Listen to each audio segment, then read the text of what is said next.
I'm excited with our lesson itang Amalem, very interesting. Many churches need to hear their this kind of topic kaputa daytoy iti maysa kakabsat nga kaimportansyan nga ingredient iti strong church wenno church ni Apo tayong Jesucristo. Turn your Bibles with me to Acts 20 verse 28. As we read the word of God, let us read this prayerfully. Acts 20, verse 28. Take heed therefore unto yourselves and to all the flock, over the which the Holy Ghost hath made you overseers, to feed the church of God, which he hath purchased with his own blood. Our topic this afternoon is, how is the church to be governed? How is the church to be governed? Kasano kadi iti insuro ti Biblia nga panangidaulo wenno govern, anay Ilocanot govern? Panangituray, panangidaulo iti kagimungan iti Apo. Okay, let us pray. Lord, to many of us in the HBBC, dating nga lesson, ket haan nga question kada kami, no dikat na awatan min Apo. But I pray that as we dig deeper, at da Apo nga ma-appreciate me, daytoy na isuro kada kami manipod ti saom, which is isut wagas nga panakaidaulo Apo iti church mi iti HBBC. Give me heavenly wisdom. Bless your people, everyone watching right now, Facebook, YouTube, and Zoom. In Jesus' name, Amen. How is the church to be governed? As an introduction, I want you to know that God rules through His anointed servants. We are a pastor-led church. And we call this theocracy. The term is never found in the Bible. Hana masarakan deta nga termino yan ta Biblia. But the principle of theocracy is what we find it in the Bible. Just like the word Trinity, awan deta nga term yan ta Biblia, but the essence of that doctrine, we find it in the Bible. For there are three that bear witness in heaven, the Father, the Word, and the Spirit. Three. And these three are one. Unity. Triunity. That's why we call it Trinity. The same thing with the word theocracy. Theocracy is the word we use to define the biblical way of governing the church. Theocracy is derived from the Greek word theos, means God, and kratir means to rule. It denotes the rule of God. Ni Apo Diyos iti mangituray. Thus, theocracy means God rules His church. And how does God rule His church? No rule ko natin amin, iso ni Apo Diyos iti ayan tilintag. Okay? Kat kasano nga ni Apo Diyos, i-rule na iti church. It is through His divinely appointed men. Therefore, God's church is to be governed by Christ's appointed pastors. Take note ha? Ni Apo Diyos tinang-appoint.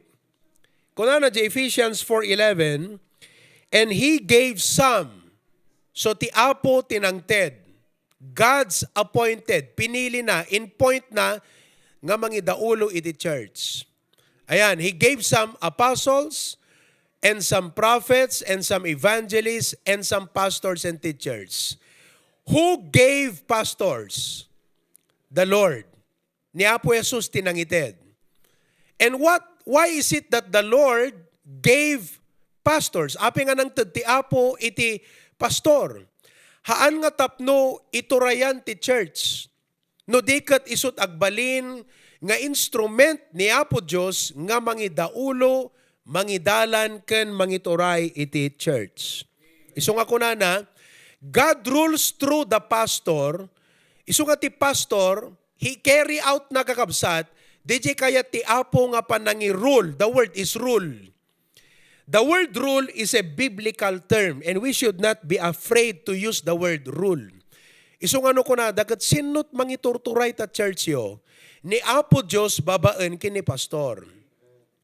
Now, because in Hebrews chapter 13 verse 7, it says, remember them which have the rule over you.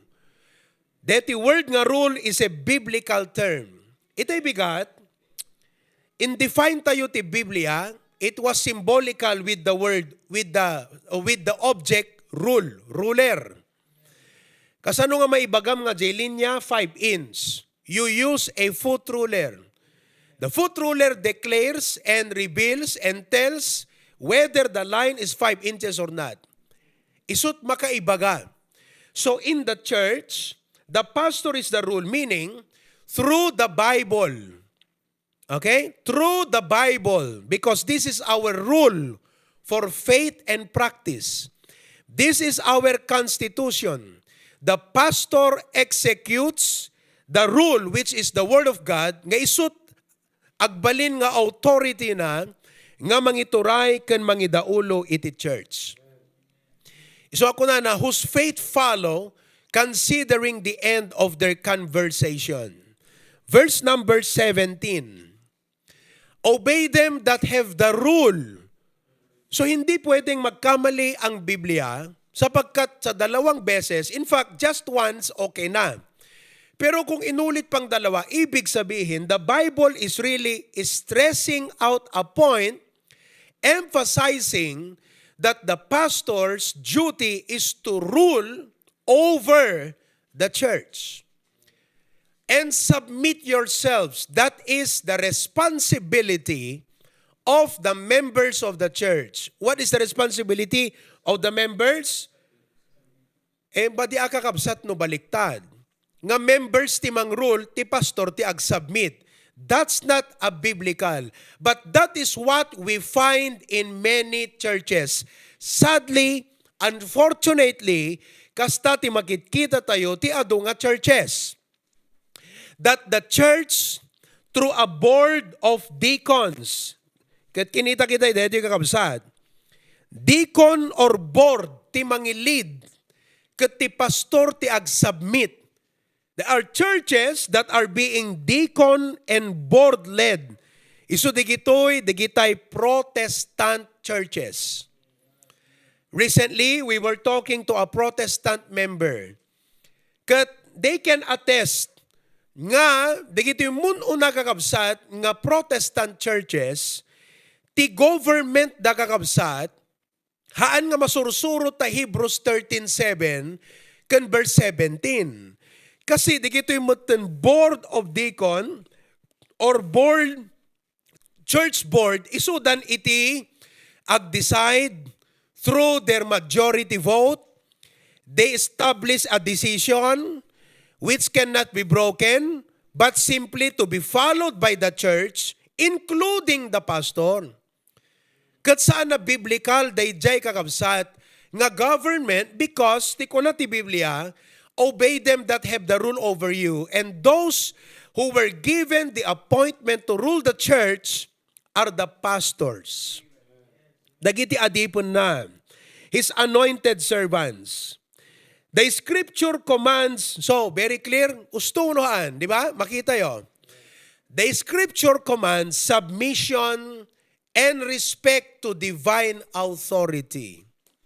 Kasta ti church, kaslamat ti unag ti pagtaengan kakabsat, maliwanag kung sino ang inilagay ng Diyos na maging head sa tahanan. The Bible used the word head. No head ko nam nga mingkat kaslang isut ka nga tuan by position. Between the husband and wife, agpada nga tao, agpada nga pinarsuan ni Apo Diyos, ngem iti design ti Apo, the husband is the head, and the wife should submit to the husband. In the church, the pastor is not the head. Jesus is the head. We see that in the Bible. But his headship is being implemented in the church through his appointed servant. Oh, nakita yo? Isu nga ti headship ni Apo Jesus, ket may implement yan ti church, which is that's our government, theocracy, God rules. Christ is the head. Ngayon may implement, data kakabsat, babaen kadagiti inapointaran na nga adipen na his servants to implement Christ's headship over the church. And because of that divine authority, every member who understands, amin na membro, nga maawatan na data kakabsat, ket nalaka na nga isubmit iti panang surot na iti divine authority. The Church of God is not an organization to be ruled by democratic vote. That's not biblical. Kita nyo na di Hebrews 7, verse 13, hana biblical. What is democracy? Tapno maawatan nyo no apeng hana biblical, data democracy, nga isot dapat government iti church. Suno te kunada, congregationalist. Sadly, even in the past, adu dagiti Baptist nga kasta kakabsat, iti government na congregationalist or democratic, vote of people or the whims of men. Democracy, from the word kratir, which means to rule, and demo, people. So democracy is people rule. That is our government in the Philippines. Democratic government tayo.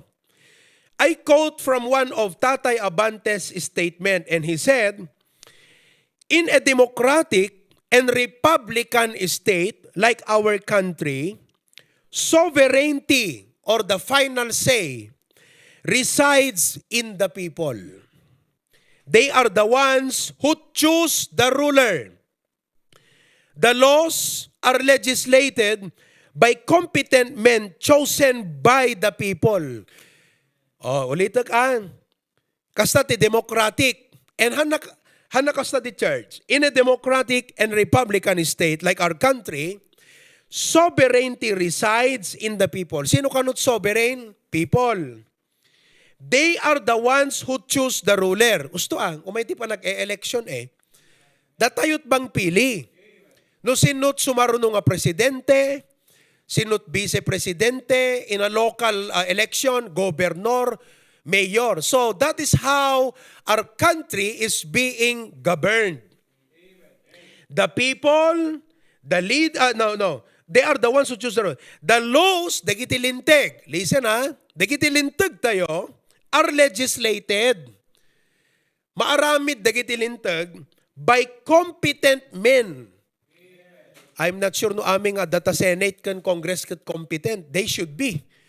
Kasi iso dang ti legislature tayo. Iso nga let us carefully, prayerfully, and wisely select, vote, put in position of legislature.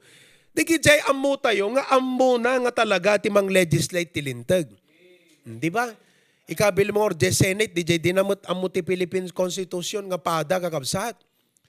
O ikabil mo or Congress, di jay pada nga dinamot amot Philippine Constitution. Anang nga rod, iti pandahin na nga lintag, no, di advisors tumot lang, kat dinamot ammo nga rod. Iso nga, di jay kunade nga rod, nga dapat, deti election kat intellectual, deto yan, hang nga deti dynasty lang. It should be intellectual politics. Oo, laing dapat, ti kasapulan.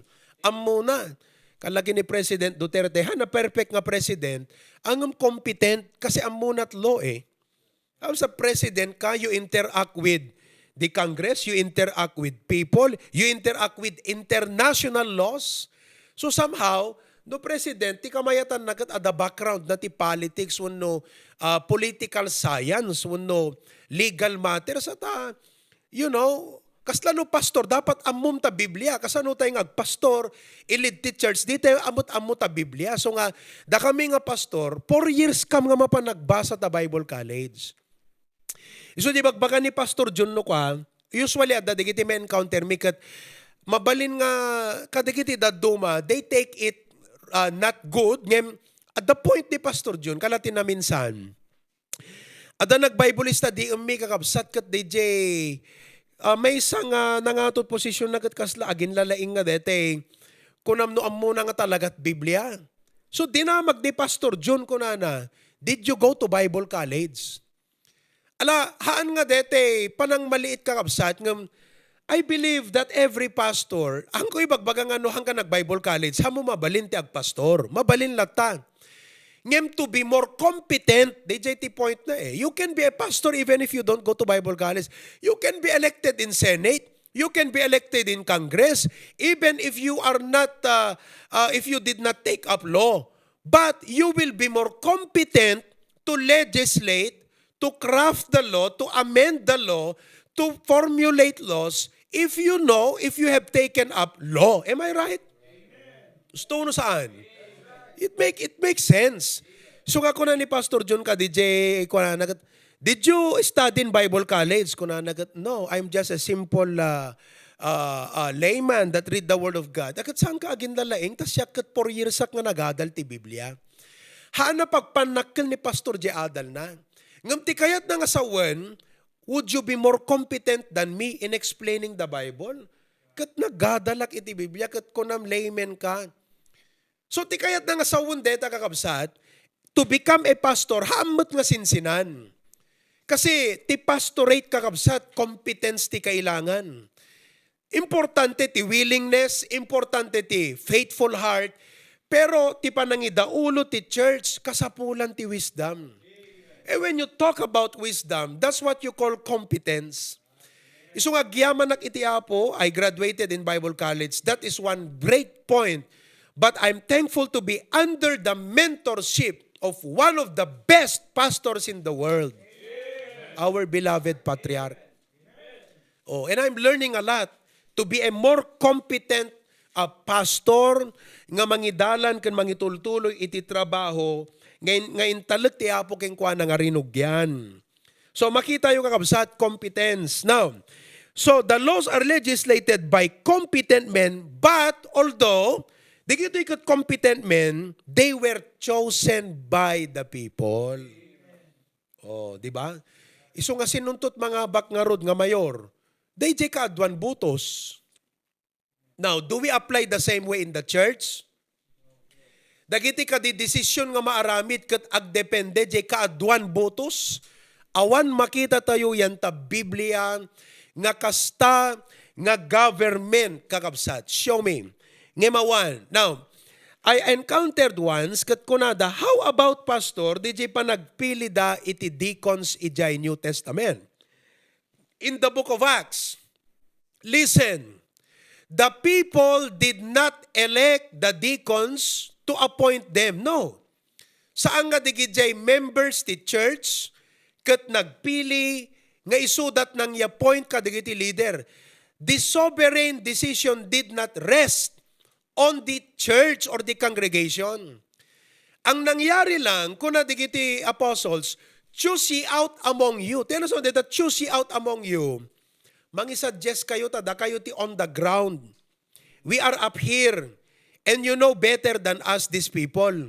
So, make your suggestions in a way, parang ganon.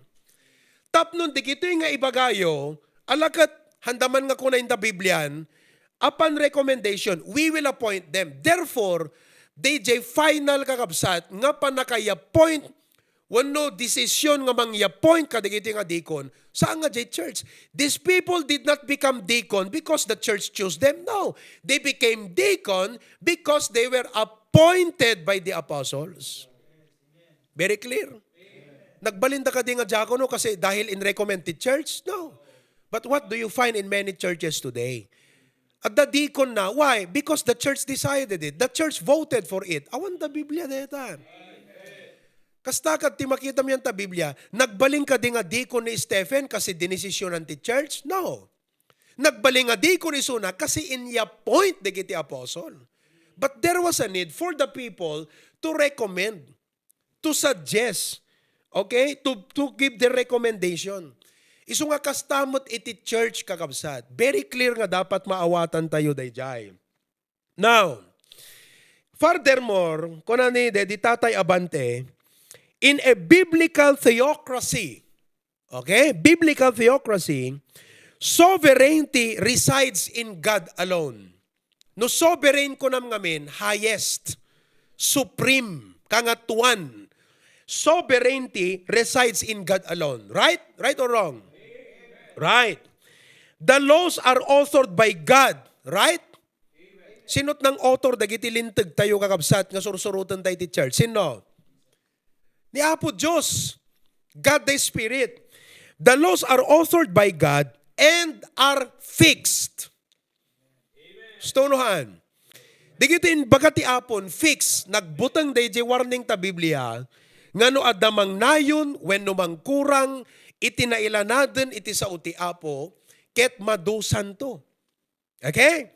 So the laws are fixed, not subject to amendments or revisions.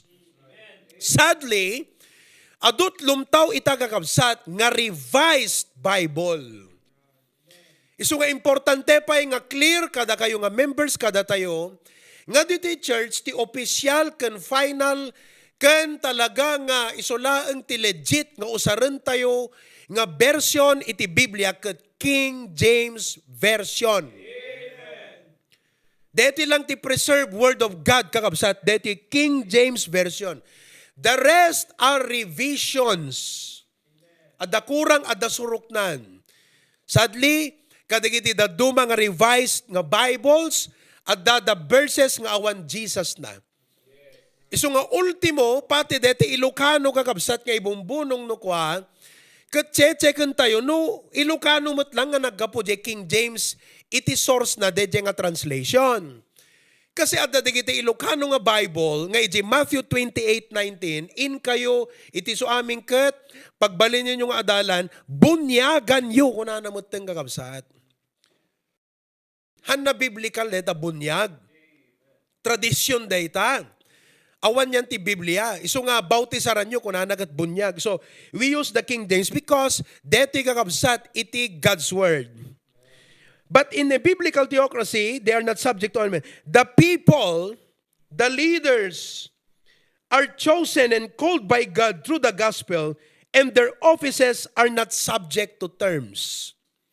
So ti apo kakabsat tinang ya-point kadagiti adipon na iti church. Now, the commonly accepted practice of congregational rule is without foundation, either by precepts or precedent in the Word of God. Awan makita yung ehemplo yan ta Biblia. So, very clear han nga democratic, it cannot be democratic. No democratic, iti government, data nga Baptist Church kakabsat, bale apostate data nga church. Pimanawan iti usto nga sursuro iti Biblia. Because the right government in the church is theocratic, not democratic. When a local church is ruled by the voice of the people, anyway, let's take a little deeper. Although the Biblia clearan hanga democratic, theocratic. But now, kitan tayo kakabsat, tinakabutbuten kanana na imbag nga pasamak no democratic iti agbalin na gobyerno ti church. When a local church is ruled by the voice of the people, the potential for evil is almost limitless. We have examples of democratic attempts. No democratic attempts ko na tayo, panangatempt dagiti tattao nga isudat mangituray. They attempted to apply a democratic government. And let us see biblical examples when men and women tried to apply a democratic principle. Okay? Pinadas na ngay aplikar. In Exodus chapter 32, 1-6, and when the people saw that Moses, very clear nga, deto'y panagdalyasat ti Israelites in the wilderness going to the promised land, ni Moses ti inappoint niya po Diyos nga leader. When the people saw that Moses delayed to come down out of the mount, the people gathered themselves together unto Aaron. Of course, hanggang ni Aaron, numampay, iso na kabsat ni Moises, ngem hanga iso ti appointed nga desisyon kan mangidaulo. Take note of that. Okay? At the influence ni Aaron, ngem hanga isut Moses. Aaron was influential, but he was not Moses. What does that mean? They had to wait for Moses, but they cannot wait. And said unto him, kaputa di da mauray ni Moses, nagsuggest da, up, make us gods, which shall go before us. Nagdiktaran di gito'y influential at tao. For as for this Moses, dito nga Moses, kuna daon respeto daya, the men that brought us up out of the land of Egypt, we wot not what is become of him. Di tayo damag tayo, no? Anat kinkinwanan ni Moses. Verse 2, and Aaron said unto them, dito mo't Aaron kakabsat, di namot amot nagluglugaran na. Di namot ko na, well, I'm not Moses to decide. We have to wait for him. Kuna na kumaa, di ba? Hanasyak ti ag desisyon ni urayan tayo ti leader tayo hanteng agogungunay agar aramid iti kakastoy urayan tayo ati panangidalan ti leader kada tayo. Until then, let's stay on our post. Let's stay put. Dito lang tayo. Wala tayong gagawin. Aantayin lang natin siya. Kung sana alam ni Aaron ang gagawin niya. Kaso mga kapatid, hindi niya alam ang kanyang ginawa. Kaya ganun din. Kaya, and Aaron said unto them, break off the golden earrings. Apo, he felt recognized. Narikna na nga, he's being recognized by the people as a man of influence. So pumasok siguro sa isip niya, kinikilala na ako ng mga taong ito. It feels good to be recognized as their leader. So therefore, he took the position of Moses. Kat ko na break off the golden earrings, which are in the ears of your wives, of your sons and of your daughters, and bring them unto me. 3. And all the people break off the golden earrings which were in their ears and brought them unto Aaron. 4. And he received them at their hand. Naisot imawaten. Okay? Nagakaman nga Moses. And fashion it with a graving tool. After he had made it a molten calf, and they said, these be thy gods, O Israel. Digito'y taon. Isudan iti nangibagati o Diyos dan. That is a democratic form of government.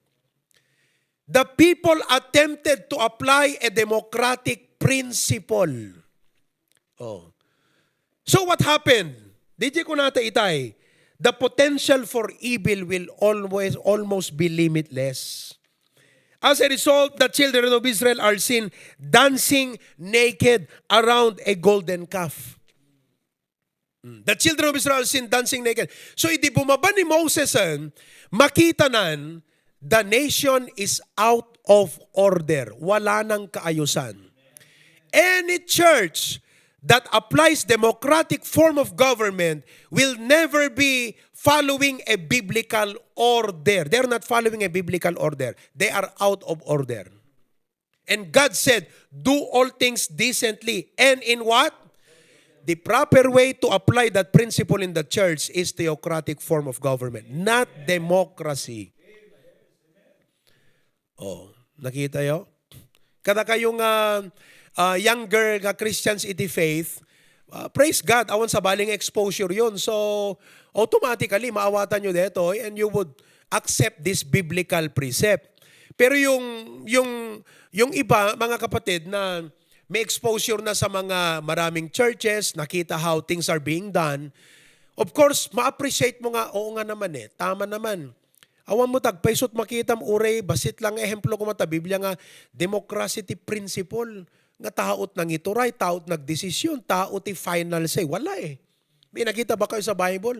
Wala. Numbers chapter 16, 1-4. Number 16, these are Old Testament examples because we are trying to look for precedent of people who tried to apply, who attempted to apply democratic way. Okay? New Testament, wala akong makita na example na di tataog at pinadas na ngay apply ti democratic principle. Wala akong makita sa New Testament. Meron lang siguro, pero ginawang warning. Mamaya makikita nyo. In Numbers chapter 16, now Kore, the son of Izhar, the son of Kohath, continue. You go to verse number 2. And there rose up before Moses with certain of the children of Israel, 200. Ito, si Kore, tinitignan ko kanina mga kapatid, okay? Si Kore was the oldest son of Izhar, who was the son of Kohath of the tribe of Levi. Korah was in the same tribe as Moses. Agkatribo da. Agkatribo da kini Moses. Kini Aaron. He led a rebellion against Moses, accusing them of exalting themselves above the congregation of the Lord. Hanna maawatan ko na apay tagtag ay mo't baging Moses nga nangat-ngatong ti kongregasyon. Katalaga mat. Ti apot nang itag ay kan Moses, ti apot nang ikabil kan Moses. So ibig sabihin, all the way, all along, itong si Kore, hindi niya pala alam na si Moses ang itinalaga ng Diyos that will lead the nation of Israel. At question niya yon. Tignan niyo ha. Sa kanyang influence, ginamit niya, nakuha niya ang 250 princes of the assembly. Pag sinabi mong princess, ito na ay mataas ang tungkulin at posisyon. Famous. Magaling kinuha niya yung may impluensya rin. Men of renown. Big sabihin, may say. Pag nagsalita ito, makikinig ang tao. Kinuha niya itong 250 na tao na isinama niya upang i-confront at kausapin si Moses. Ano ang sinabi? Verse 3. And they gathered themselves together, etong salita, against. So these people against Dan kakabsat kini Moses and against Aaron, yung assistant niya. And said unto them, sabi nila, ye take too much upon you. Minsan alam nyo, because pastors who follow theocratic form of government, they are also accused of the same thing. Pastor, alam mo, itong church natin parang one-man show. You take too much. Parang ikaw na lang lahat. Parang yun ang accusation Same. It sounds very the same. You take too much. Parang sinasabi nila, Moses, I think you're doing a one-man show. Di ba? Oo. Parang naalala ko ngayong kwento one time ni Pastor Ed Lorena, may pumunta sa kanya ng mga hindi, they're influential people at sinabing ganyan, Pastor, alam mo, mula noon hanggang ngayon napansin namin, itong church natin parang one-man show. Ikaw lang ang nasusunod dito na leader. Sumagot si Pastor Ed. Sabi niya, sa bahay niyo, gusto mo ba dalawang tatay? Ikaw at saka ako masusunod. So, sabi niya, if you cannot accept this kind of government in the church, then you leave and find a church that you want that kind of government. Kasi hindi mo maintindihan itong government natin. Hindi mo nakikita sa Bible yon. So anyway, and said, you take too much upon you, seeing all the congregation are holy, every one of them, and the Lord is among them. Parang sinasabi niya, ba't ba kinakailangang sumangguni sila ng desisyon sa inyo? Hindi ba ang Panginoon nasa kanila rin? Bakit kinailangan pang sumangguni itong si Brother Dexter at Sister Gretchen? Kay Pastor, hindi ba ang Panginoon nasa kanila rin? Tanong, sagutin nyo. Am I right? Does it make sense? Kailangan pa ba na magpa-advise, sumangguni sa desisyon si Brother Dexter at Sister Gretchen sa kanilang desisyon na maging engaged? Pakita mo nga. Kasi minsan hindi nila maintindihan Digiti young people ko na dagat. Abay, baka pela kang pastor. Ti armak, adamat ti apo kanya, kapi awang latnagam kong ag-desisyon di bukbugod kon. Brother Dex, are you okay? Masaya ka ba sa naging procedure ng panakatakwat mo ti will ti apo ti biyag mo? Amen? Alala ko nung sinabi ni Dexter yan, sabi ko, well, Dexter, thank you for opening up your prayer and desire. We'll also talk to Gretchen about it. Kami ang naging bridge ni Mrs. Kinausap namin si Gretchen. Sabi namin, well, what's your plan? Do you plan to get married? Yes, Pastor. Well, who are you praying for? Lala, pastor. Someone is praying for you. Minanalangin para sa iyo. Si Dexter. Pray about it. Oh, di ba? Nung una, mukhang hindi ready si Gretchen sa ganong straightforward na mga bagay. Now, kadigiti nakakita na di siyempre nag-testimony ni Dexter itain, testify na, di ba? Napagaganda. Nga kunana, ti pagyamana mi ti Apo, kutragsak mi nga pagidaydayawan ti Apo, nga daytoy nga decision mi nga mag-engage kini Sister Gretchen kat adda iti pastor nga nangidalan, nangidaulo kada kami. Oh, yeah. Amen. Kaya nga, ang saya-saya namin lahat dito eh. Mabalin lang ko mga umay kam amin makikasarto no May 5. Sendan da kam ti imbitasyon to umay kam amin eh. Ha? Ha? Oh, di ba?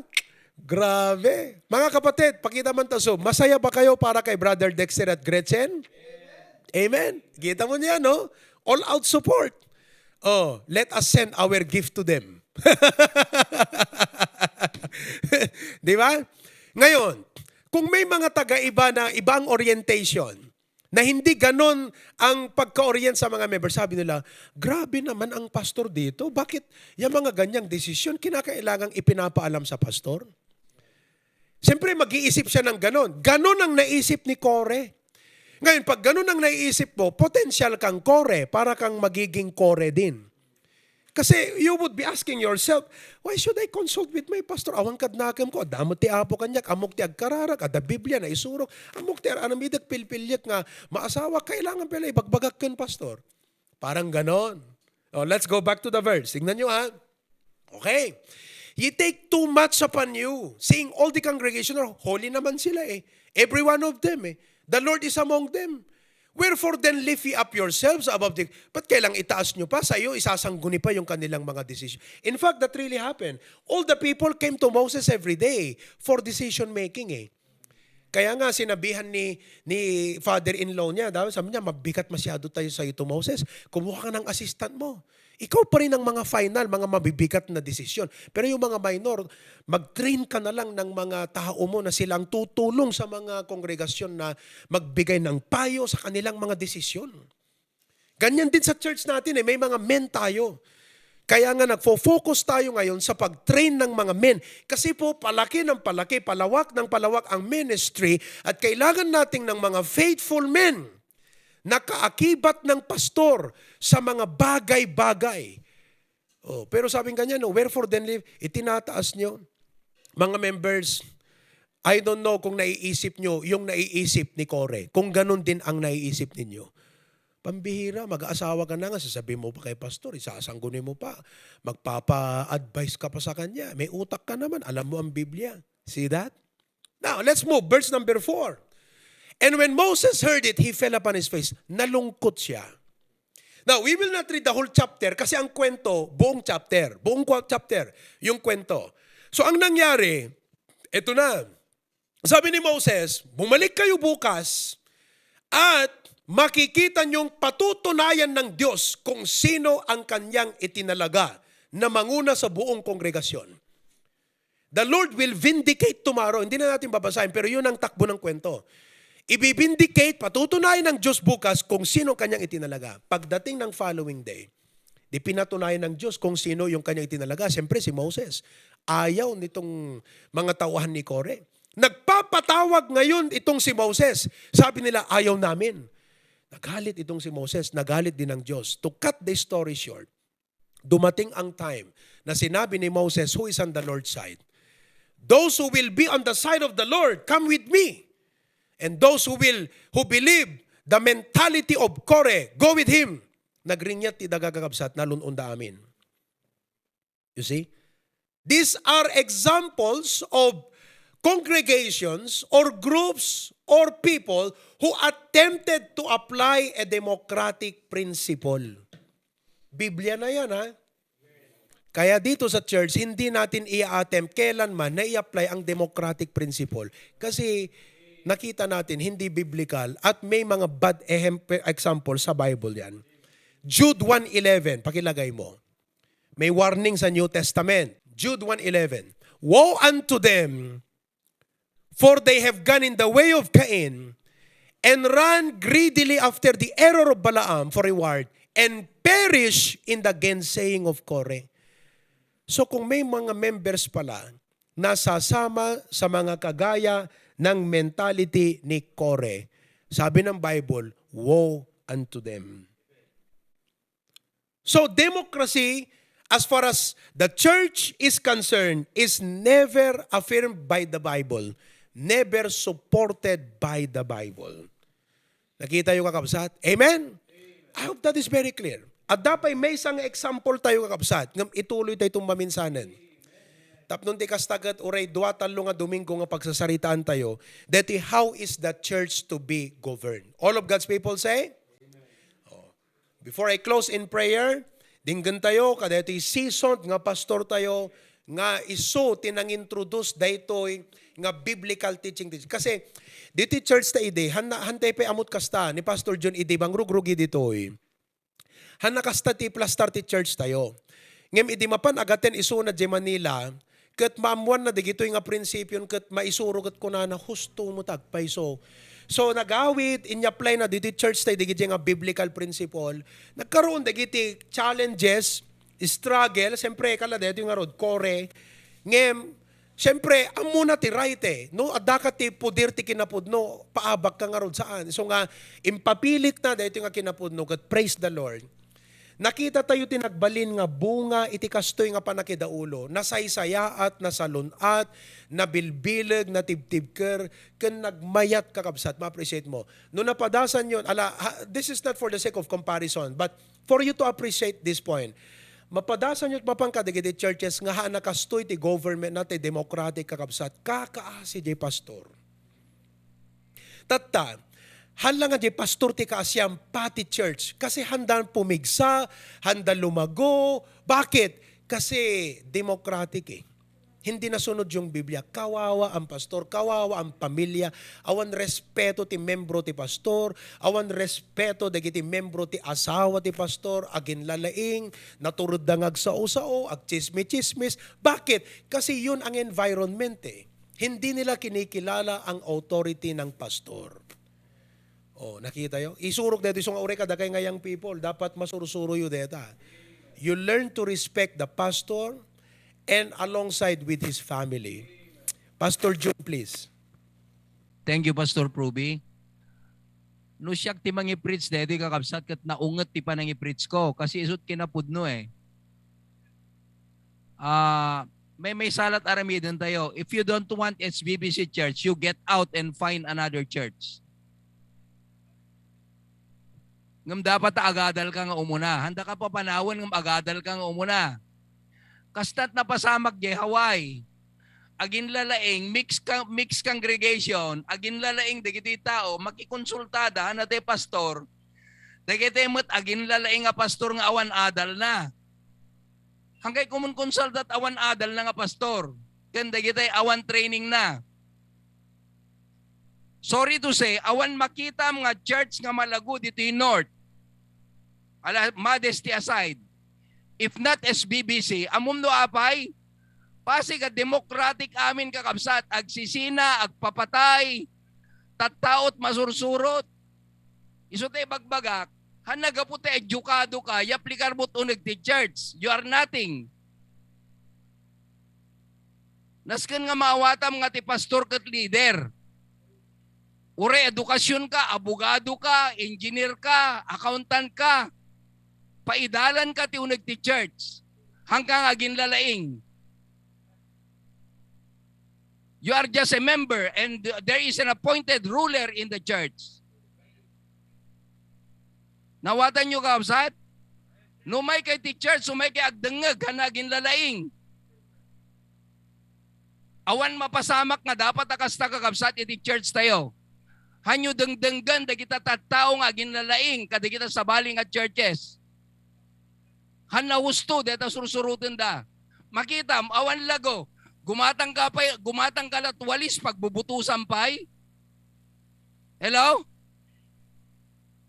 Kunada ije bangir nga store na laklakat sa nga 10 pesos. Ije ti panggatangan tayo. Nakapuot ka ba di kasta kakabsat? Even American Baptist churches, oregi Hawaii, democratic kakabsat, dagita tattaot masursurot isong agsisina da, agin lalaing da, diktaran da pa'y ti pastor no anat i-preach na. Hanggang agpipreach ti giving pastor kasi napobre tao, awan itid da. Ikat kasano ka pa'y kakabsat kat kuna ti Biblia. Obey them that have the rule over you. Anat kuna ti Biblia ti pastor, preach the whole counsel of God. Anak ko na nakabsat, in season and out of season. Kaya't man kitao kan saan, i-preach mo. Amen. Hana sikat masursurot. Amen. Surot ka. Anat surot. Agsapsap ti dara. Sapsap. Awan dapat nga kasta nga tao ti uneg ti HBBC.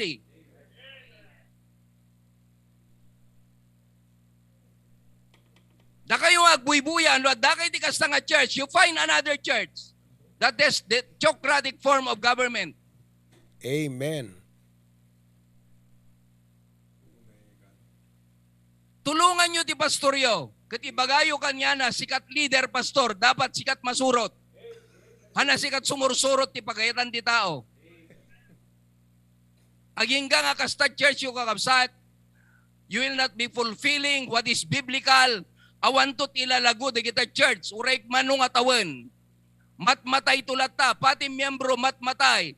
Kasi deta pampanunutin datay la against iti pagsayaatan iti church. Agasam ta kunada, awang kanot biblical giving nga may panggap ti tithes, di da kaya timangtad ti tithes. Ti pastor, checkan na no manot sweldom. Amen. At the right na nga mga mo no manot sweldom, kan manot itidad mo ti church. Kan mangkita ta record. Hanggang nga question, di ka ba yung mangtad ti usto nga 1/10 mo. Dito yung church tayo kakabsat by the grace of God. Naungat, dito panang-emphasize ko, hanak nga makapungtot. Naskan nga itatta kakabsat, balbaliwan tayo ti orientation, di pampanunot tayo. Amin nga maitad, ito yung the church is being accounted up to the last cent. And it is spent properly. Han nga da kayot mangidiktar no papanan na. Dapat ti pastor ti mang decide. Nga may paamu kada tayo no yan at papanan ti church money. The pastor has always the final say in everything that is done in the church. By the grace of God, through the rule of God, through the pastor. Amen. No, at dagagayim nyo akasta kakabsat, let's say, Pentecostal churches, Baptist churches, Protestant churches, kastat government da kakabsat, awan inta Biblia deta. Jela orientation tayo ngamin.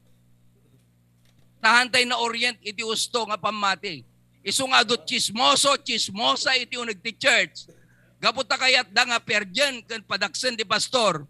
Aramatan ni Satanas ida. Tapno iti kasta hanag tuloy tinaanayas nga panakaiturong iti church.